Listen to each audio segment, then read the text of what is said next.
Assalamualaikum warahmatullahi wabarakatuh. Saya Sarah Amelia dengan NIM 106230022. Saya dari Prodi Hukum Tata Negara kelas 3B.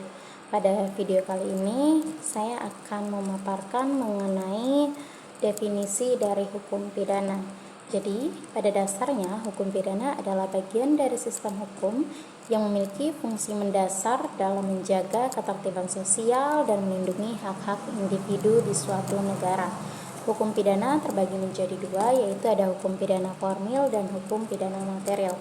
Hukum pidana material adalah peraturan atau norma hukum yang mengatur tentang perbuatan-perbuatan apa yang dapat dipidana, siapa yang dapat dipidana, dan apa sanksi yang dapat dijatuhkan. Hukum pidana material ini merupakan hukum pidana yang sudah tercantum dalam Kitab Undang-Undang Hukum Pidana. Lalu selanjutnya, hukum pidana formil adalah keseluruhan peraturan atau norma hukum yang mengatur mengenai tata cara dalam melaksanakan dan mempertahankan hukum pidana material. Unsur-unsur hukum pidana terbagi menjadi adanya subjek, adanya unsur kesalahan, lalu perbuatan bersifat melawan hukum, dan suatu tindakan yang dilarang atau diharuskan oleh undang-undang. Selanjutnya, asas-asas dalam hukum pidana. Yang pertama ada asas legalitas atau nullum delictum nulla puna sine previa lege punali, yang artinya adalah tiada suatu tindakan pidana yang dapat dipidana terkecuali apabila tindakan pidana tersebut telah tercantum dalam undang-undang. Selanjutnya ada asas tiada pidana tanpa kesalahan atau geen straf zonder schuld, di mana dalam hukum pidana seseorang hanya dapat dihukum apabila terbukti ada unsur kesalahan pada dirinya, baik disengaja, dolus, atau karena kelalaian atau culpa. Lalu selanjutnya ada asas praduga tidak bersalah atau presumption of innocence.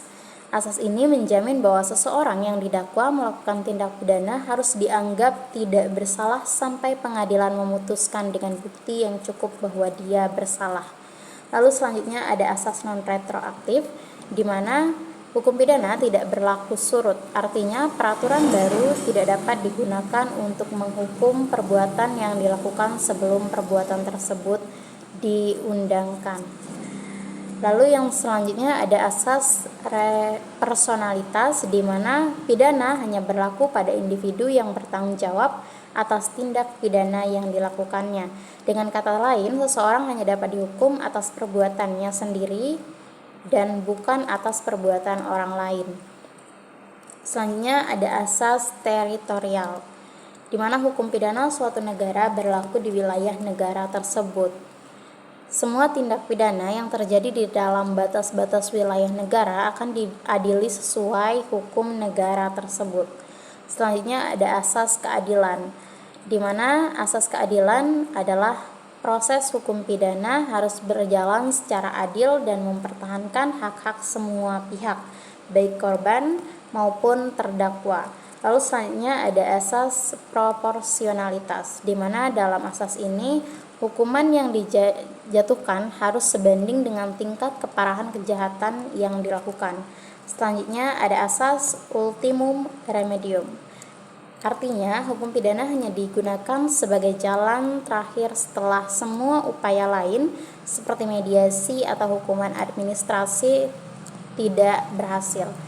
Selanjutnya ada asas individualisasi pemidanaan, di mana setiap hukuman harus mempertimbangkan kondisi pribadi perilaku seperti usia, latar belakang sosial, dan niat melakukan tindak pidana. Lalu selanjutnya ada asas peradilan cepat, sederhana, dan biaya ringan.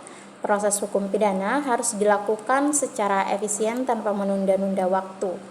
Lalu selanjutnya dalam proses penegakan hukum pidana, yang pertama ada tahap penyidikan, lalu ada tahap penyelidikan, selanjutnya ada tahap penuntutan, lalu selanjutnya lagi ada tahap persidangan, kemudian ada tahap upaya hukum, dan yang terakhir ada tahap eksekusi. Sanksi pidana terbagi menjadi pidana mati, pidana penjara, pidana kurungan, pidana denda, dan pidana tambahan. Sementara itu dalam alternatif pidananya ada pidana percobaan, lalu selanjutnya ada pidana pengawasan dan pidana pelayanan masyarakat serta rehabilitasi. Baiklah, hanya itu yang dapat saya sampaikan. Lebih kurangnya saya mohon maaf. Wassalamualaikum warahmatullahi wabarakatuh.